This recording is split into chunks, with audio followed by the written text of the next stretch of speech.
بسم الله الرحمن الرحیم. السلام علیکم ګرانو کتونکو، دوستانو، مینوالو د روزنامه آئین د پیج نه کشف الدین سید تاسو په خدمت کې حاضر دی. د اسلام آباد سیاسي موسم ډېر زیات ګرم دی. اول د سینټ الیکشن شو، یوسف رضا ګیلاني صاحب وګټله، حفیظ شیخ صاحب بایلله، بیا د هغې نه وروستو د وزیر اعظم صاحب د اعتماد ووټ واخیسته. په هغې کې جنګ جګړې هم وشولې او اوس د سینټ چیرمنشپ لپاره رابطې شروع دي او سرګرمۍ روانې دي. په دې باندې به موږ خبرې اترې کوو. نوموړی صحافي، تجزیه کار او د مختلفو پروګرامونو اینکر رشید صافي صاحب موږ سره په لاین دی. السلام علیکم صافي صاحب. صافي صاحب आवाज راځي تاسو ته؟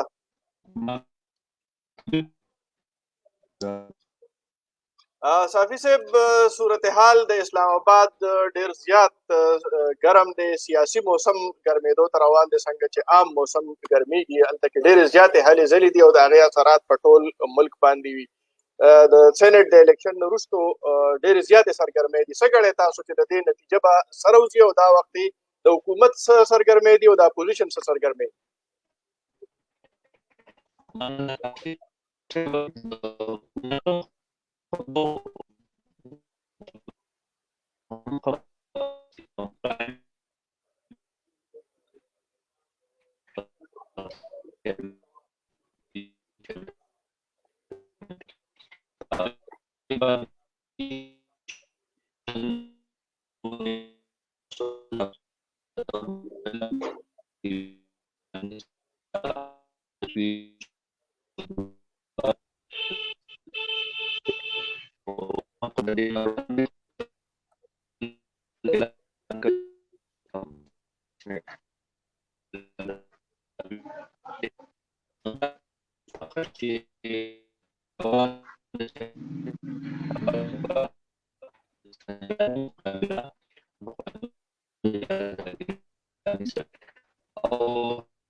صافي صاحب، आवाज تاسو کټ کیږي، موږ ته کلیر نه راځي. ګوهر صاحب موږ جاین کړي، ګوهر صاحب طرف ته ځو او واپس صافي صاحب طرف ته راځو، تر هغې پورې به د هغوی لاین موږ سره کلیر شوي. ګوهر صاحب السلام علیکم. وعلیکم السلام کاشف صاحب، په خیر حال؟ ډېره ګوهر صاحب आवाज راځي تاسو ته؟ اسلام آباد د رشید صافي صاحب موږ سره په لاین باندې دی، خو आवाज د هغې کټ کېږي. نو د هغې سره موږ خبرې کولې چې د اسلام آباد کې ډېرې زیاتې هلې ځلې روانې دي. جی بالکل، د هغې आवाज کلیر نه دی. جی، خو د دې سره سره پېښور کې هم ګنګوسې کېږي. کله وایي چې وزیر اعلی بدلېږي، کله وایي کابینه کې بدلون را روان دی. د دې سره سره دا هم ویلې کېږي چې یاره کم سینټ الیکشن شوی دی، نه په هغې کې بعضې ممبران هغې وفاداري بدله کړې ده، د هغې تحقیقات هم روان دي. څه ګڼئ تاسو سره څه معلومات دي؟ کاشف صاحب ډېره مننه. څنګه چې تاسو خپله وایي، دا خبرې د سینټ د الیکشن نه بعد شروع شوي دي او په دې ګروپونو کې هم د خلکو ډېر زیات بحث پې کړی دی. په سوشل میډیا باندې هم دا بحث روان دی. خو که ستاسو خیال دا شروع شوی و چې کله د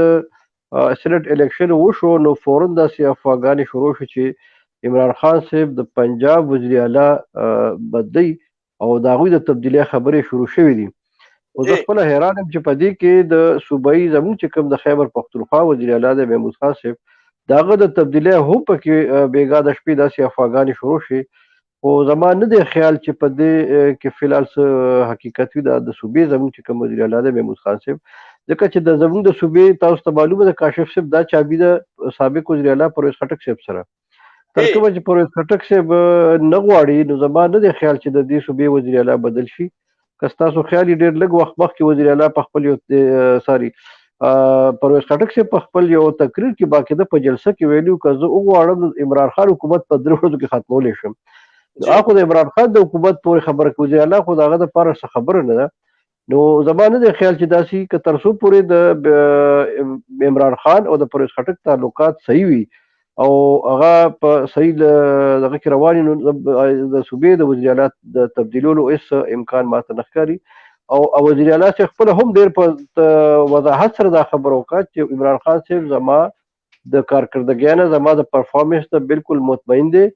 او زما د کېدو فی الحال څه داسې خبره نشته دی. جی ګوهر صاحب چې تیر ورځو کې د وزیر اعلی صاحب او د پخواني سینیئر وزیر عاطف خان روغه وشوله، نو دا ویل کېدل چې روز عاطف خان یو ځل بیا د کابینې حصې په هغې باندې خبرې کوو، خو صافي صاحب موږ سره دی. صافي صاحب تاسو ته اواز راځي زمونږ؟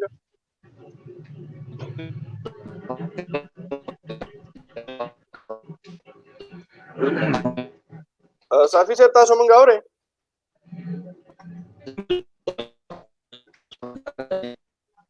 ګوهر صاحب زما په خیال صافي صاحب ته زمونږ اواز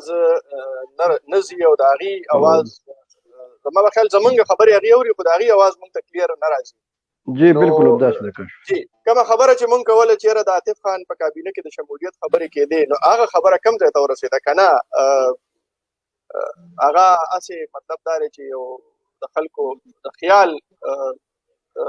اسونه ځغلولي؟ یاره کاشف صاحب دا نن سبا چې کوم سیاست او کوم صحافت روان دی، نو هغې کې ډېر خلک خپل خواهشات هم په یو بل باندې د پوره کولو کوشش کوي، خو خواهش بل شی دی او عملاً کار چې دی هغه بل شی، هغه کې ډېر فرق دی. نو د عاطف صاحب خبره تاسو که لکه نن ما سهار چا سره دا ډسکشن کوو، هغه ویل چې د عاطف صاحب د وزارت اعلی دپاره نوم اخیستل کېږي، وایي چې هغه وزیر اعلی وي. نو ما ورته دا خبره وکړه چې یاره دا ځکه ګرانه ده چې عاطف خو د کابینې نه وتی او په دې خبرو باندې هغه خو تللی و د پرویز خټک او د هغه خو بالکل آمنا سامنا شو و، هغوی په یو بل ډېر تنقید مخامخ کړی و. نو څنګه به هغه اوس راشي دوباره به وزیر اعلی شي؟ او د وزارت امکان شته. فی الحال د هغوی چې کوم ړومبې پوړی و هغه په پی ټي آی کې دوباره د هغه تعلقات بحال شو، وزیر اعلی سره او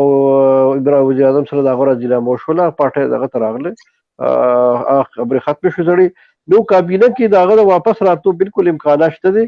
او یقینا چې په دې راتلونکو ورځو کې په کابینه کې رد بدل وشي او عاطف صاحب ته بیا خپل چارج حواله کړي، یا د خپل چې کوم هغه سره مخ یا د کلچر و یا بل وزارت ورکړي، دا دې امکانات شته.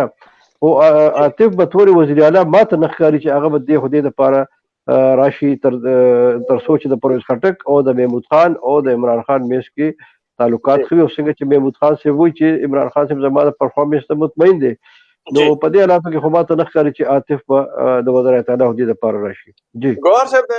زمونږ د خیبر پښتونخوا یا د پېښور یا زمونږ د پښتنو د قسمت فیصلې هسې هم په اسلام آباد کې کېږي او صافي صاحب د بیا موږ سره شریک دی. صافي صاحب اواز اوس تاسو ته راځي؟ صافي صاحب تاسو مونږ اورئ؟ جی صافي صاحب اسلام آباد کې خو د پېښور حوالې سره هم فیصلې کېږي، خو دا وخت د اسلام آباد کې چې کومې هلې ځلې روانې دي په هغې باندې که لږ موږ ته معلومات راکړئ چې تاسو سره تازه ترین معلومات څه دي؟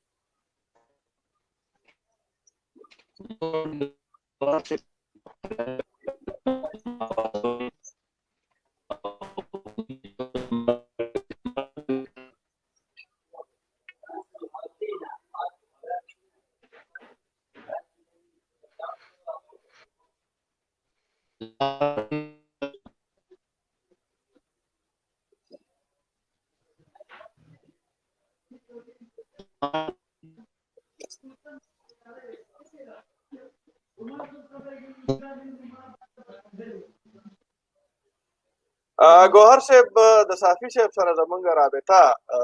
یو ځل بیا منقطع شوې ده او جی خو صورتحال چې کومه خبره مونږ کوله چې یو خو تاسو وایئ چې یاره د عاطف خان وزیر اعلی جوړېدل مشکل دي، خو د تحریک انصاف دننه بعضې خلک یا بعضې کارکنان چې هغوی د عاطف خان سره همدردۍ لري هغوی ډېر زیات خوشحاله دي او وایي چې یاره اوس به څه ناڅه بدلون به خامخا راځي. نو یو خو په دغې باندې، بل دا د سینټ الیکشن چې وشو په دې کې مالدار خلک مخې ته راغلو، خو یو ډېر مالدار سړی عربپتي سړی چې د هغه حوالې سره ویل کېدل چې هغه به خامخا سیټ ګټي، تاج محمد افریدي صاحب هغه شکست وخوړ. ستاسو په خیال باندې د هغه د شکست وجوهات څه وو؟ لومبۍ خبره خو چې تاسو څنګه کاشف صاحب وکړه، د عاطف ملګري به یقینا خوشحاله وي او خوشحاله پکار هم دي، ځکه چې د هغوی روغ وشول او واپس د پارټۍ سره د هغوی تعلقات ښه شو، خو هغوی دا روغه او د واپسي زما په خیال چې همدغه وزارت پورې به یي، د دې نه مخکې هغوی نه شي تللی.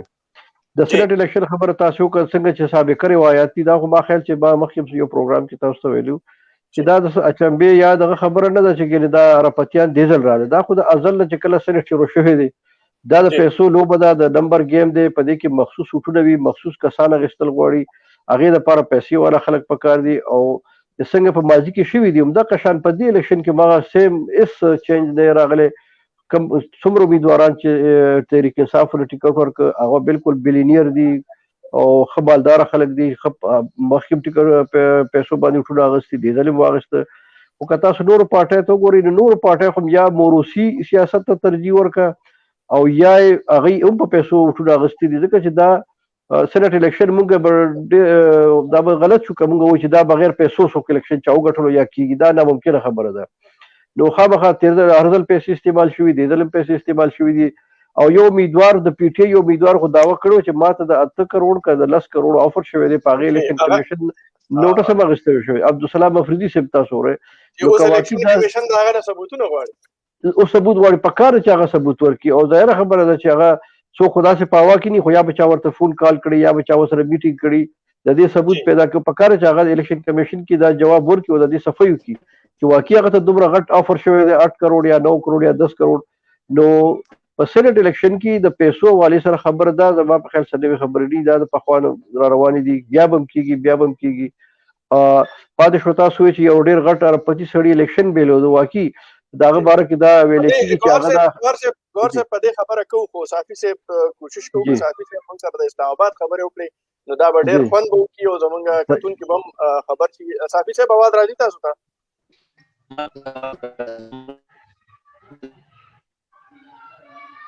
ما په خیال د صافي صاحب اواز کلیر نه دی، پته نه لګي چې وجه څه ده، چې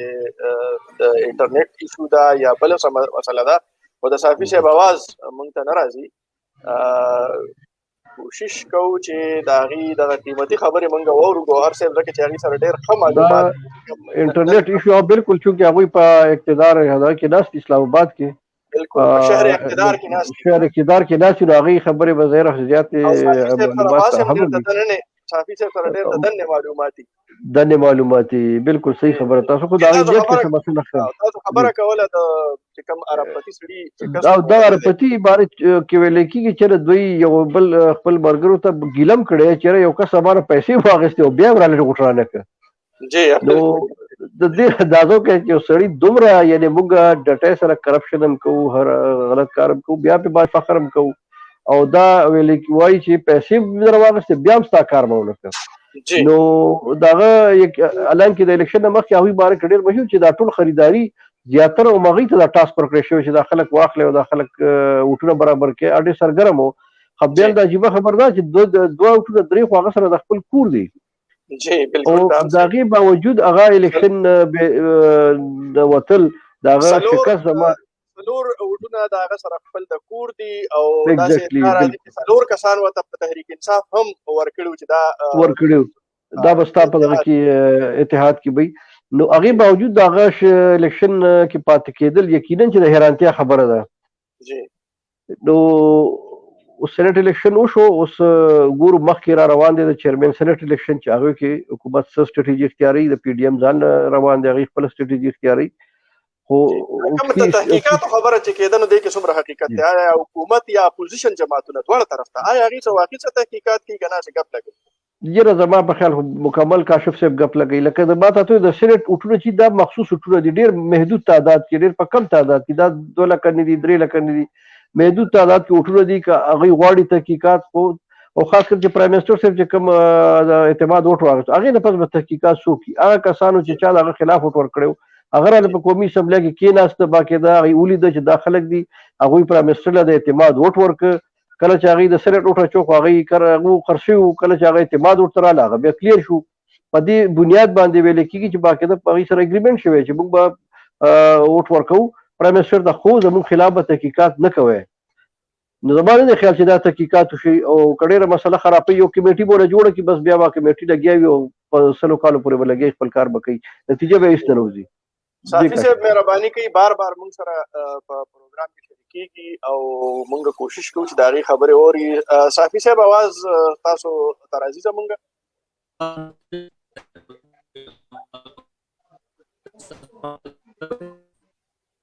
صافي صاحب اواز تاسو کلیر نه دی ګوهر صاحب چې دا څه وجه کېدی چې د صافي صاحب اواز کلیر مونږ ته نه راځي یاره زما په خیال هغه ایشو ده وته انټرنیټ ایشو ده وته یا خو د ډیټا کمزوري دی موبایل کې چې کومه ده د یو څه چې په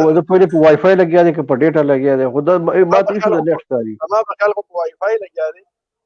صحیح ده نو بس د نیټ ایشو ده اواز نن سبا ما ته هم کلیر اواز تاسو ته هم نه راځي ما ته هم کلیر اواز نه راځي کاشف صاحب نو اسلام آباد کې نن سبا ډیر داسې بعضې کارونه داسې غیر متوقع او غیر معمولي روان دي بالکل نو زما په خیال دا هم یو سازش ماته ښکاري چې صافي صاحب او زموږ ترمنځ رابطه نه کېږي دا رابطې منقطع کولو کوشش کېږي د دې کې هم د چا لاس دی اوس لاس د چا دی دا به تاسو نو دا به صافي صاحب ته پتي او د وضاحت په خپل وخت کې کله پلان راشي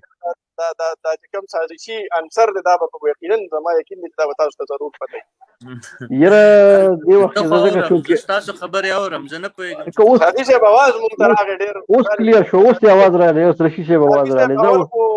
ګوهر صاحب وایي چېرې دا سازشي عنصر ماته معلوم دی نو په دې راته ووایه بل د اسلام آباد سیاسي صورتحال باندې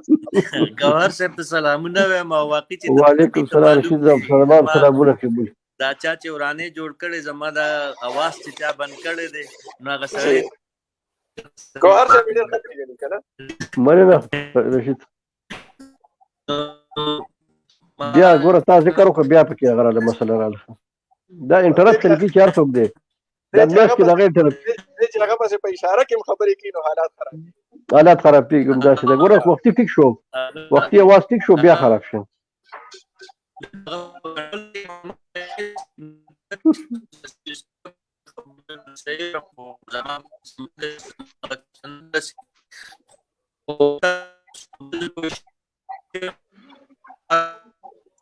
ګوهر صاحب اواز بیا خراب دی د صافي صاحب اواز بیا بیس کې بیا انټرپشن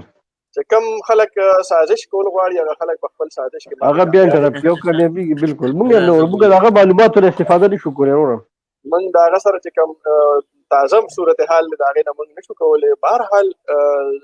ګوهر صاحب که موږ د خیبر پښتونخوا په حوالې سره خبره وکړو